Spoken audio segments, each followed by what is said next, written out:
Hello and welcome to बवाल banking classes. आज हम आरबीआई के जो सर्कुलर्स हैं वो जनवरी 2024 के सर्कुलर्स को देखेंगे।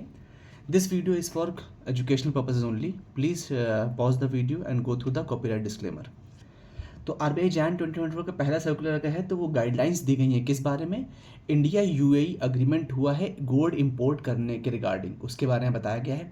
तो ये जो सर्कुलर है या जो गाइडलाइंस हैं ये बेसिकली उन बैंक्स को लिए हैं जो कि फॉरेन एक्सचेंज ट्रांजैक्शंस करते हैं इंडिया में या उनसे डील करते हैं। जितने प्रीवियस सर्कुलर हैं आरबीआई के या डीजीएफटी यानी कि director general of foreign trade के, वो रिगार्डिंग इंपोर्ट ऑफ गोल्ड, वो सब इसमें रेफर होंगे। ठीक है। तो international financial service centre authority IFSCA ने क्या किया है, परमिट किया है बैंक्स को कि वो एडवांस पेमेंट कर सकते हैं क्वालिफाइड ज्वेलर्स को। किस पर्पज़ के लिए? गोल्ड इंपोर्ट करने के लिए। बट थ्रू किसके होगा? इंडिया इंटरनेशनल बुलियन एक्सचेंज के द्वारा, यानी आईएफएससी लिमिटेड आईआईबीएक्स के द्वारा। ये जो परमिशन है वो स्पेसिफिक 11 डेज़ के लिए दिया गया है। स्पेसिफिक 11 डेज़ का मतलब ये नहीं कि सिर्फ 11 दिन के लिए परमिशन दिया है, इसका मतलब दिया गया है कि एडवांस पेमेंट होता है 11 दिन पहले तक। अब आते हैं इसके मेन कोर कंसेप्ट पे। क्या होता है, जो इंडिया, देखिए यूएई से बहुत सारा गोल्ड इंपोर्ट होता है, सबको पता है। ठीक है। सबसे ज़्यादा स्मगल भी वहीं से होता है। तो जो इंडिया यूएई एग्रीमेंट हुआ है बेसिकली इसलिए हुआ है कि आईआईबीएक्स द्वारा, यानी इंडियन इंटरनेशनल बुलियन एक्सचेंज जो है आपका आईएफएससी लिमिटेड, उसके द्वारा जो भी गोल्ड इंपोर्ट इंडिया कर रहा है आईएफएससी की हेल्प से, उसमें वो एडवांस पेमेंट कर सकता है 11 डेज़ पहले। ये मेन चीज़ बताइएगी, बस आपको इतना याद रखना है। ठीक है। कुछ चीज़ें इसमें है। आईएफएससी मतलब international financial service centre authority, IIBX मतलब India international bullion exchange IFSC limited, और 11 दिन का एडवांस पेमेंट। जिससे कि जैसे आप गोल्ड खरीदने जाते हैं तो नहीं होता है कि आज का रेट ले लीजिए या जिस दिन आप गोल्ड डिलीवरी लेंगे उस दिन का रेट ऑप्शन होता है। उसी तरह से इसमें 11 डेज़ पहले, क्योंकि यहाँ पर तो जब आईआईबीएक्स इन्वॉल्व होता है तो एवरी आवर भी रेट चेंज होते रहते हैं, जिसकी वजह से बहुत पैसे का फ़र्क आता है। इसलिए 11 डेज़ का एडवांस पेमेंट किया जा सकता है, ये मतलब है इसका। अब अथॉरिटीज़ के बारे में बताया गया है कि आईएफएससीए क्या है। आईएफएससीए है international financial service centre authority. ये एक रेगुलेटरी बॉडी है इंडिया में जो कि ओवरसीज़ फाइनेंशियल एक्टिविटीज़ जो होती हैं आईएफएससी के द्वारा उसको देखती है, उसका लुक आफ्टर करती है। जैसे आरबीआई होता है ना, आरबीआई बैंक्स की रेगुलेटरी बॉडी, उसी तरह ओवरसीज़ फाइनेंशियल एक्टिविटीज़ के लिए आईएफएससी है। आईएफएससी क्या है, इसका डिजिग्नेटेड एरियाज रहते हैं जहाँ पे फाइनेंशियल सर्विस ऑफर हो रही हैं। डोमेस्टिक जुरिडिक्शन जो है वो इसका फिक्स रहता है। और अब आईआईबीएक्स क्या होता है? आईआईबीएक्स का फुल फॉर्म है India international bullion exchange limited. ये स्पेसिफिक एक्सचेंज प्लेटफॉर्म है जो कि कहाँ पर लोकेटेड है? International financial service centre India में, जो कि क्या है? गिफ्ट सिटी, आप लोगों को पता है। ये स्पेशलाइज है किसके लिए? ट्रेडिंग या फैसिलिटेट करता है transaction related to bullion such as gold and silver. Gold या सिल्वर रिलेटेड जो भी मेटल रिलेटेड जो होंगे वो होंगे इंडिया इंटरनेशनल बुलियन एक्सचेंज के द्वारा। ठीक है। इसकी लोकेशन क्या है? आईएफएससी इंडिया में है इसकी लोकेशन। अब आते हैं अथोराइज डीलर क्या होता है। ये आपने पहले ही पढ़ा, AD1 AD2 पढ़ा है ना। तो अथोराइज डीलर कैटेगरी 1 यानी AD1 बैंक्स, ठीक है, ये बैंक अथोराइज किए गए हैं आरबीआई के द्वारा कि ये फॉरेन एक्सचेंज ट्रांजैक्शंस डील कर सकते हैं। जैसे रेमिटेंस हो गया है, फॉरेन करेंसी एक्सचेंज हो, ये सब AD1 कैटेगरी बैंक डील कर सकते हैं। TRQ क्या है? TRQ का मतलब है टैरिफ रेट कोटा। ये रेफर करता है, इसका मतलब ये होता है स्पेसिफिक अमाउंट या quantity of a product. Product में क्या होगा? जैसे कि इस केस में गोल्ड हो गया, जो कि एक लोअर टैरिफ या ड्यूटी रेट पर इंपोर्ट किया जा सकता है। ठीक है। कुल मिलाकर इसका मतलब ये है कि एक स्पेशल अलाउंस दिया जा रहा है गोल्ड इंपोर्ट करने के लिए रिड्यूस्ड कॉस्ट यानी कि कम कीमत पर, लेकिन एक कोटा निर्धारित है उसके लिए, जिसका मतलब है tariff rate quota. Tariff rate quota holders क्या होते हैं? डीजीएफटी क्या करता है? Directorate general of foreign trade ने नोटिफिकेशन इशू किया है जिसमें वो टीआरक्यू होल्डर्स को India UAE comprehensive economic partnership यानी सीईपीए का फॉर्म क्या है? कॉम्प्रिहेंसिव इकोनॉमिक पार्टनरशिप के अंतर्गत गोल्ड इंपोर्ट करने दे रहा है, जिसका स्पेसिफिक कोड्स, मतलब कोड्स दे रहा है, तभी तो टीआरक्यू के अंदर उसको अलाउ कर रहा है टैरिफ रेट कोटा के अंदर। तो टीआरक्यू वो जो कोटा है वो अलाउ कर रहा है स्पेसिफिक क्वांटिटी ऑफ प्रोडक्ट जो कि इंपोर्ट किया जाता है कम ड्यूटी रेट पर यानी कि लोअर ड्यूटी रेट पर।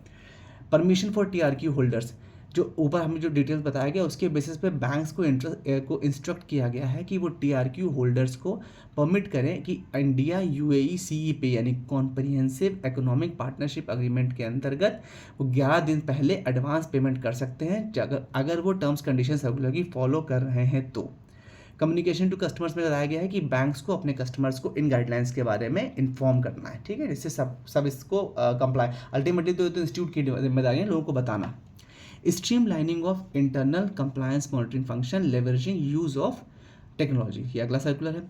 असेसमेंट बाय आरबीआई, तो आरबीआई ने रिसेंटली इवैल्यूएट किया है कि जो कुछ सुपरवाइज्ड एंटिटीज़ हैं, जैसे रेगुलेटरी एंटिटीज तो वही समझ लीजिए, सुपरवाइज एंटिटीज़ जो हैं वो मॉनिटर कर रही हैं, they are monitoring the compliance की रेगुलेटरी रूल्स जो हैं वो कितने ज़्यादा मतलब टेक्नोलॉजी की हेल्प से वो कैसे मॉनिटर किया जा रहा है। आप समझ रहे हैं ना, मतलब एक होता है आप पेपर वर्क के थ्रू मॉनिटर करो, एक यूजिंग टेक्नोलॉजी आप कितने अच्छे से मॉनिटरिंग या कंप्लायंस कर सकते हो और उसको लुक आफ्टर भी कर सकते हो। तो उन्हें ये चीज़ देखा कि जो एस ई यानी कि सुपरवाइज एंटिटीज़ हैं ये अलग अलग लेवल पर ऑटोमेशन कर रहे हैं, ठीक है, बेसिक से लेके स्प्रेडशीट मैक्रोज तक। स्प्रेडशीट मैक्रोज का मतलब क्या होगा, एक तरह से अगर आप उसको लेमन लैंग्वेज में समझेंगे तो स्प्रेडशीट मैक्रोज का मतलब हो गया एक्सेल शीट्स आपकी, ठीक है। तो जो वर्कफ्लो बेस्ड सॉफ्टवेयर्स हैं उनमें हर तरह की चीज़ें यूज़ हो रही हैं, लेकिन क्या हो रहा है कि अभी भी बहुत सारा मॉनिटरिंग जो कंप्लायंस रिलेटेड वर्क है बहुत सारा वो मैनुअल किया जा रहा है, जिससे क्या हो रहा है कि उसमें दिक्कत हो रही है, तो उसमें इंप्रूवमेंट के लिए कुछ अभी गुंजाइश है, ये बताया गया है। तो उन्होंने क्या क्या गुंजाइश दी है, लेवरेजिंग का मतलब क्या है, वो अभी भी मतलब वो उसमें देख रहे हैं टेक्नोलॉजी को कैसे यूज़ करके जो मॉनिटरिंग सिस्टम है उसको बेहतर किया जा सके।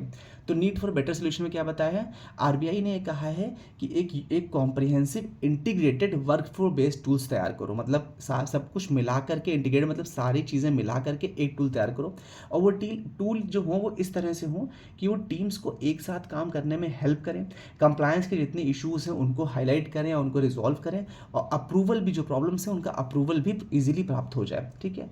एंटिटीज़ जो हैं सुपरवाइज एंटिटीज़ हैं उनको रिव्यू करने होंगे अपने सिस्टम्स को और इम्प्रूवमेंट करने होंगे, कब तक, 30 जून 2024 से पहले पहले। जो मॉनिटरिंग इंप्लीमेंटेशन की प्रोग्रेस है, जो ये एंटिटीज़ हैं इनको अपना एक कीप ट्रैक रखना पड़ेगा, अपने रिकॉर्ड को मेंटेन करना पड़ेगा। अब आते हैं तीसरे सर्कुलर पे, यानी increasing bulk deposit limits for urban cooperative banks. आपने देखिए अभी रिसेंटली पिछले कई वीडियोस में नोटिस किया होगा कि जो बल्क डिपॉजिट लिमिट्स हैं वो लगातार बढ़ रही हैं बैंक्स की। तो अब हम यहाँ बात कर रहे हैं, जैसे हमने भी लास्ट कुछ के वीडियोज़ में हमने आरआरबीज़ के बारे में बात करी है ऐसा। अब बात कर रहे हैं अर्बन कोऑपरेटिव बैंक्स में जो बल्क डिपॉजिट है उसकी लिमिट बढ़ाई गई है। तो अर्बन कोऑपरेटिव बैंक जो है उनमें बल्क डिपॉजिट की जो एक बल्क डिपॉजिट का मतलब क्या होता है पहले ये बताया गया है। बल्क डिपॉजिट क्या है, एक सिंगल सम ऑफ मनी, मतलब एक जैसे कोई आया उसने 10,000 जमा किए, 1 लाख जमा किए, 2 लाख जमा किए, तो बल्क डिपॉजिट का मतलब है कि एक large single sum of money जब डिपॉजिट होता है तो उसको बोलते हैं बल्क डिपॉजिट, और वो लिमिट सबके लिए अलग अलग है। तो शेड्यूल्ड अर्बन कोऑपरेटिव बैंक जो कि टियर 3 या टियर 4 सिटीज़ में हैं, अगर तो उसमें जो सुपरवाइज रेगुलेटरी फ्रेमवर्क सेट किया गया उसमें बल्क डिपॉजिट को माना गया है 1 करोड़ से ऊपर को, यानी कि अगर 1 करोड़ या उससे ऊपर का एक साथ डिपॉजिट होता है टियर 3 या टियर 4 सिटी में, तो उसको schedule urban cooperative bank bulk deposit मानेगा, उसको वैसे ही डील करेगा, ठीक है।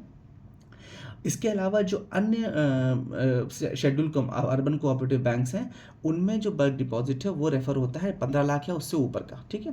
टियर 3 और 4 है तो 1 करोड़ से ऊपर के डिपॉजिट को बल्क डिपॉजिट मानेंगे, और इसके अलावा जो कोऑपरेटिव बैंक्स हैं अर्बन कोऑपरेटिव बैंक्स उसमें 15 लाख या उससे ऊपर और 1 करोड़ से नीचे को क्या मानेंगे, बल्क डिपॉजिट मानेंगे, ठीक है।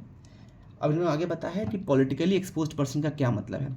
इसका मतलब इन्होंने बताया गया है कि सेक्शन 3 जो है वो केवाईसी का, सेक्शन 3 जो केवाईसी से रिलेटेड है वो उसमें बताया गया है, सेक्शन आप नोट देख लीजिएगा। पीईपी मतलब क्या है, पॉलिटिकली एक्सपोज पर्सन।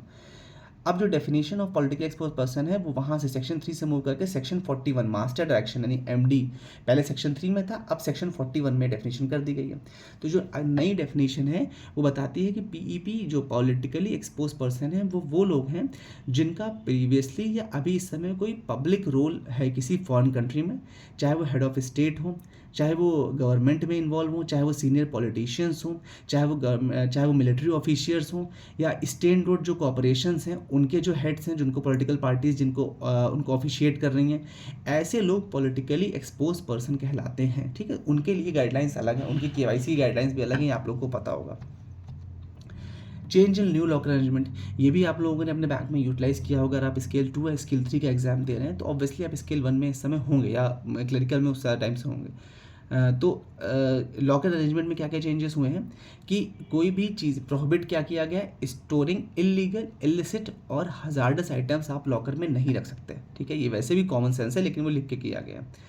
जो रिवाइज जो अग्रीमेंट है उसकी क्या क्या हाईलाइट है, इलीगल एक्टिविटी क्लॉज उसमें डाला गया है, मतलब एक्सप्लिसिटली अलग से, पहले अंडरस्टूड था अब अलग से प्रोहिबिट किया गया कि कोई भी इलीगल चीज़ें उसमें आपको नहीं रखनी है। कोई हजार्डस, यानी आप आगे दिवाली के पटाखे रख के अपने चले गए लॉकर में क्योंकि लॉकर पर्सनल है, ऐसा नहीं हो सकता, ठीक है। Banks authority in suspected cases, ये क्या है, बैंक को अथॉरिटी दे रहा है, राइट दे रहा है कि अगर उसे कोई सस्पिशियस सब्सटेंस लगता है कि किसी लॉकर में है तो वो लॉकर खोल भी सकता है और साथ ही साथ चाहे तो उसका यूसेज टर्मिनेट कर सकता है, मतलब उसकी फैसिलिटी को बंद भी कर सकता है। बैंक के राइट्स को उसमें डिफाइन किया गया है, स्पेशली जो लोग वायलेट करते हैं लॉकर के रूल्स रेगुलेशंस को, उनके अगेंस्ट में क्या क्या राइट्स हैं बैंक के पास, वो भी बताया गया है। सर्कुलर का जो बैकग्राउंड है वो बताया गया है कि पैराग्राफ 2.1.1 जो सर्कुलर का है वो मैंडेट करता है कि लॉकर अग्रीमेंट को रिन्यू करना है। जो भी एग्जिस्टिंग कस्टमर्स हैं उनको 1 जनवरी 2023 तक जो भी कस्टमर थे उन सबके साथ में लॉकर अग्रीमेंट को रिन्यू करना है। क्या इशू नोटिस क्या किया गया इशू, रिजर्व बैंक ने ऑब्जर्व किया है कि एक बड़ी संख्या में जो कस्टमर्स हैं उन्होंने अभी तक रिवाइज्ड अग्रीमेंट को साइन नहीं किया या उसको फॉलो नहीं किया है। जिससे क्या हो रहा है कि क्योंकि जो बैंक्स हैं वो प्रॉपर जो इन्फॉर्मेशन है वो रिन्यूअल के बारे में अपने कस्टमर्स को प्रोवाइड नहीं करा पा रहे हैं। मॉडल अग्रीमेंट रिवीजन किया जा रहा है। ये जो मॉडल अग्रीमेंट नया बना है ये किसने बनाया है, Indian bank association model agreement, ठीक है, आईबीए ने बनाया है। ये इंडियन बैंक एसोसिएशन के इंस्ट्रक्शन उन्हीं के द्वारा डिज़ाइन किया गया है। अब जो ये गाइडलाइन किस चीज़ की डेडलाइन बढ़ाई गई है, बढ़ाई गई है रिवाइज न्यू अग्रीमेंट की। पहले क्या था कि नया अग्रीमेंट 1 जनवरी 23 के पहले जो सबका हो जाना चाहिए, लेकिन अब हम जनवरी 24 के सर्कुलर की बात कर रहे हैं, ठीक है। तो अब उस डेडलाइन को बढ़ाया गया है, कहा गया है कि फेज्ड मैनर में उसको कर लिया जाए, ठीक है। मतलब बैंक्स को अपने सारे पुराने कस्टमर्स को बताना है कि, और 30 अप्रैल 23 तक ऐसे उसको करना था इनिशियली, लेकिन जो नहीं हो पाया, ठीक है। तो अब कहा गया कि एटलीस्ट जो अपने 50% कस्टमर्स हैं उनको 30 अप्रैल 23 तक कर लो, 30 जून 23 तक, और 75% कब तक कर लो, 30 सितंबर तक। मतलब एक एक क्वार्टर में इन्होंने बढ़ाने को कहा था, ठीक है। जो बैंक्स हैं उनको अपना कंप्लायंस जो स्टेटस है कि कितने नए हो गए अग्रीमेंट, मतलब रिवाइज हो गए, वो उन्हें दक्ष सुपरवाइजरी पोर्टल पर अपलोड करना है, ठीक है। ये सारे अग्रीमेंट नहीं अपलोड करना है, सिर्फ स्टेटस अपलोड करना है। आईबीए जो गाइडेंस है उसके बारे में बात करते हैं, आईबीए ने एग्रीमेंट में क्या क्या किया उसके बारे में बात करते हैं।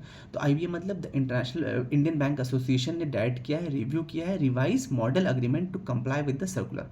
ये जो सर्कुलर आया था इसके कंप्लाई करने के लिए जो रिवाइज मॉडल अग्रीमेंट है वो आईबीए ने रिव्यू किया हुआ है। अग्रीमेंट में वेरिएंसेस बताए गए हैं, इंस्टेंसेस।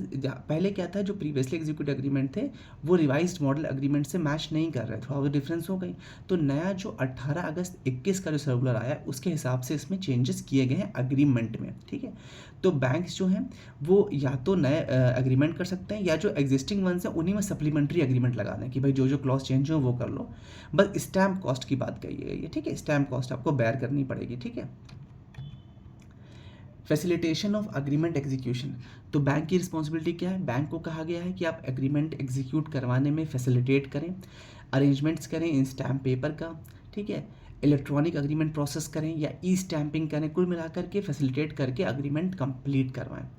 जो फ्रोजन लॉकर्स हैं उनके लिए सोल्यूशन बताया गया है कि जो भी अग्रीमेंट नहीं जिनके रिन्यू हो पा रहे हैं वो लॉकर ऑब्वियसली फ्रीज कर दिए जाएंगे, बट जैसे ही अग्रीमेंट रिन्यू होते हैं वो लॉकर्स इमीडिएटली अनफ्रीज भी करने, ठीक है। मतलब आप कस्टमर मान लीजिए 2 साल बाद आया, ठीक है, किराया आ रहा था बट कस्टमर नहीं था, कस्टमर 2 साल बाद आया, उसने लॉकर अपना अनफ्रीज किया, मतलब अग्रीमेंट उसने रिन्यू कर लिया अपना आपके आईबीए मॉडल के हिसाब से, तो आपको उसका लॉकर इमीडिएटली अनफ्रीज करना पड़ेगा। आप ये नहीं कह सकते कि आप अभी एक्सेस नहीं कर सकते हो। अगर लॉकर रिन्यू हो गया, अगर अग्रीमेंट रिन्यू हो गया तो लॉकर शुड बी इमीडिएटली अनफ्रोजन, ये एक लॉस है, ठीक है। कंक्लूजन बताया गया आगे कि बैंक्स को कहा गया है कि जो एक्सटेंडेड गाइडलाइंस है उसको वो उसके साथ चलें, उसको फॉलो करें, कस्टमर्स को इन्फॉर्म करें, नया जो अग्रीमेंट है उसको फॉलो करें, चाहे या सप्लीमेंट्री एग्रीमेंट करवाएं एज देयर विश, और जो फ्रोजन लॉकर्स के बारे में बताया गया कि इमीडिएटली उसको अनफ्रीज करें। सिक्योरिटी मेजर्स बताए गए हैं स्ट्रॉन्ग रूम और वॉल्ट के बारे में। तो एक तो क्या है, कंटिन्यूस की गार्डिंग होनी चाहिए, मतलब कि एक तो जहाँ भी आपका वो लॉकर्स हैं उनका एक तो सीसीटीवी बताया गया है। अच्छा, सीसीटीवी भी ऐसे लगता है ना कि लॉकर दिखाई पड़ेंगे बट लॉकर के अंदर कंटेंट क्या है वो दिखाई नहीं पड़ना चाहिए, ये भी एक बहुत बड़ी शर्त है लॉकर्स के लिए, ध्यान रखिएगा। जो कंट्रोल सिस्टम है उसको जो मतलब जो कंट्रोलिंग है उसका कैसे उसको कंट्रोल करना है, जो एक्सेस है लॉकर्स के लिए उसको कैसे कंट्रोल करना है, उसके लिए उन्होंने बताया कि एक्सेस कंट्रोल सिस्टम लगाना है, रिस्क असेसमेंट करना है, ठीक है, अनऑथराइज एंट्री को रोकना है, डिजिटल लॉग मेंटेन करना है, जो भी लोग एक्सेस कर रहे हैं लॉकर्स उनको। सीसीटीवी कवरेज के लिए कहा गया है कि इंटरनल सिक्योरिटी पॉलिसी के हिसाब से उन एरियाज में सीसीटीवी होना चाहिए जिसमें एंट्री एग्जिट और कॉमन ऑपरेशन एरिया जो है स्ट्रॉन्ग रूम का वो सब रिकॉर्ड हो, और जो रिकॉर्डिंग है इसका मिनिमम इसका कितना दिन तक प्रिजर्व करना है, 180 डेज तक की रिकॉर्डिंग होनी चाहिए, ठीक है। जो कंप्लेंट्स हैं, जो ब्रीचेस हैं, जो या जो भी ब्रीच हो रहा है उसको कैसे हैंडल करना है। अगर कोई कस्टमर अनऑथराइज्ड एक्सेस के बारे में रिपोर्ट करता है या सिक्योरिटी ब्रीच रिपोर्ट करता है तो बैंक को क्या सीसीटीवी रिकॉर्डिंग रखनी है, कब तक, जब तक पुलिस इन्वेस्टिगेशन या ना कंप्लीट हो जाए, डिस्प्यूट सेटल ना हो जाए, तब 180 डेज़ का रूल नहीं अप्लाई होगा। उससे ज़्यादा भी हो सकता है, बट किसी भी हाल में 180 डेज से कम नहीं होगा। लायबिलिटी ओवरव्यू के बारे में बात करी जाए कि बैंक अप्रूव्ड पॉलिसी इसमें लगेगी। बैंक को क्या करना है, एक डिटेल्ड बोल्ड अप्रूव्ड पॉलिसी जिसमें कि आउटलाइन, जिसमें कि हाईलाइटेड हो रिस्पॉन्सिबिलिटी कि क्या अगर कोई लॉस या डैमेज होता है लॉकर के कंटेंट्स का या नेग्लिजेंस की वजह से, तो क्या क्या रिस्पॉन्सिबिलिटी किस किस की बन रही है, इसके विषय में एक बोल्ड अप्रूव्ड पॉलिसी होनी चाहिए। ठीक है, साथ ही साथ इसके साथ में एक लॉकर सिस्टम मतलब जो ऑपरेट हो रहा है उसमें अनऑथराइज एक्सेस ना हो, या क्या उसका एंट्री एग्जिट हो रही है, उन सब के लिए लॉग प्रॉपर मेंटेन होना चाहिए। ठीक है, जो भी रिक्वायरमेंट है रिपोर्टिंग संबंधित, उसके लिए मास्टर डायरेक्शन ऑफ फ्रॉड्स जो है उसको फॉलो करना चाहिए। अगर कोई नेचुरल कलामिटीज़ या कस्टमर का नेग्लिजेंस होता है तो उसमें क्या क्या लाइबिलिटीज़ हैं। अगर नेचुरल कलामिटी है, मान लीजिए बाढ़ आ गई, मान लीजिए भूकंप आ गया, तो उस केस में बैंक्स किसी भी डैमेज या लॉस के लिए रिस्पॉन्सिबल नहीं है। ठीक है, या कोई कस्टमर की गलती है, मान लीजिए कस्टमर आया, उसने लॉकर ऑपरेट किया और वो लॉकर खुला ही छोड़ के चला गया गलती से। ठीक है, अब भाई वो अगर उसने चाबी लगाई लेकिन लॉक नहीं किया तो उसको कोई नहीं देख रहा ना, या वो गलती से मान लीजिए लॉकर का सामान ही बाहर रख के चला गया और गलती जल्दी में लॉक किया और चला गया। अब सामान तो बाहर छूट गया, उसके कुछ गोल्ड था, कुछ पेपर्स थे, वो इधर उधर हो गए, तो ये एक क्लियर कट उसका नेग्लिजेंस है कस्टमर का, इसमें बैंक का कोई भी फॉल्ट नहीं है, तो इसलिए बैंक उसको नहीं मैनेज करेगा। स्पेसिफिक ईमेल्स के लिए कुछ में लाइबिलिटी बताई है। सेफ्टी मेजर्स क्या बताया इन्होंने कि बैंक रिस्पॉन्सिबल है सेफ्टी इंश्योर करने के, जहाँ पे भी जिस प्रेमाइसिस में भी लॉकर्स हैं उनके लिए, जिससे कि फायर ना हो, थेफ्ट ना हो, बर्गलरी ना हो, बिल्डिंग कोलैप्स किसी बैंक की गलती से ना हो, ऐसा कुछ भी है तो फिर वो सेफ्टी मेजर्स में है, उन सब में बैंक रिस्पॉन्सिबल होता है।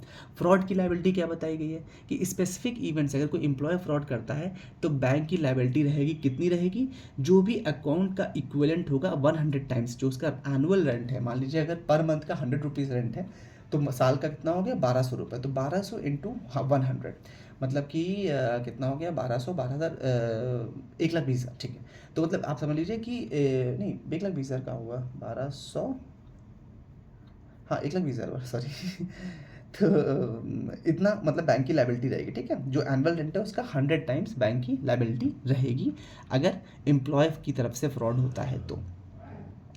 अब बात करते हैं फुली एक्सेसिबल रूट की।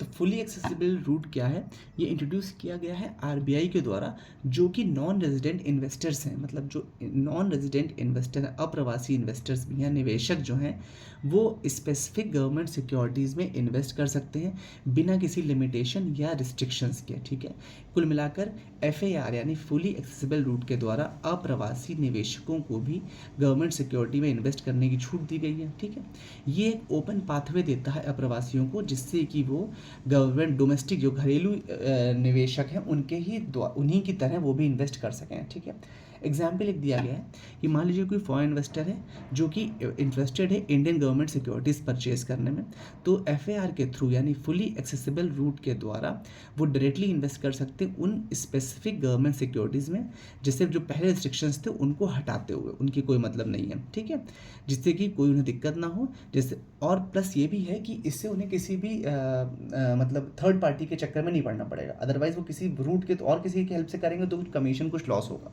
तो बस ये फुल एक्सेसिबल रूट बताया गया, इतना है मेन कॉन्सेप्ट, कोर कंसेप्ट कि नॉन रेजिडेंट इन्वेस्टर्स जो है वो एफएआर के थ्रू यानी फुली एक्सेसिबल रूट के द्वारा डायरेक्ट इंडियन गवर्नमेंट सिक्योरिटीज़ में, सेंट्रल गवर्नमेंट की सिक्योरिटीज़ हैं उनमें इन्वेस्ट कर सकते हैं। नेक्स्ट बताया गया है कि गवर्नमेंट सिक्योरिटीज़ क्या होती हैं। देखिए, गवर्नमेंट सिक्योरिटीज़ यानी G-SECs एक तरह के डेब्ट इंस्ट्रूमेंट्स होते हैं जो कि इंडियन गवर्नमेंट इशू करती है फंड रेज करने के लिए।